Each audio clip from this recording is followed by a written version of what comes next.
سورہ قلم آیت نمبر 17 تا 33۔ ہم نے ان لوگوں کی اسی طرح آزمائش کی ہے جس طرح باغ والوں کی آزمائش کی تھی، جب انہوں نے قسمیں کھا کھا کر کہا کہ صبح ہوتے ہوتے ہم اس کا میوہ توڑ لیں گے، اور انشاءاللہ نہ کہا۔ سو وہ ابھی سو ہی رہے تھے کہ تمہارے پروردگار کی طرف سے راتوں رات اس پر ایک آفت پھر گئی، تو وہ ایسا ہو گیا جیسے کٹی ہوئی کھیتی۔ پھر جب صبح ہوئی تو وہ لوگ ایک دوسرے کو پکارنے لگے کہ اگر تم کو کاٹنا ہے تو اپنی کھیتی پر سویرے ہی جا پہنچو۔ سو وہ چل پڑے اور آپس میں چپکے کہتے جاتے تھے کہ آج وہاں تمہارے پاس کوئی فقیر نہ آنے پائے، اور کوشش کے ساتھ سویرے ہی جا پہنچے، گویا پیداوار پر قادر ہیں۔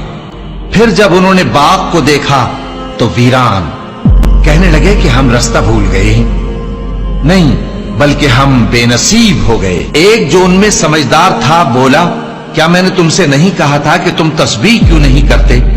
دوسرے کہنے لگے کہ ہمارا پروردگار پاک ہے، بے شک ہم ہی قصوروار تھے۔ پھر لگے ایک دوسرے کی طرف رخ کر کے ملامت کرنے، کہنے لگے ہائے شامت، ہم ہی حد سے بڑھ گئے تھے، امید ہے کہ ہمارا پروردگار اس کے بدلے میں ہمیں اس سے بہتر باغ عنایت کرے، ہم اپنے پروردگار کی طرف رجوع کرتے ہیں۔ دیکھو عذاب یوں ہوتا ہے، اور آخرت کا عذاب سب سے بڑھ کر ہوگا، کاش یہ لوگ جانتے ہوتے۔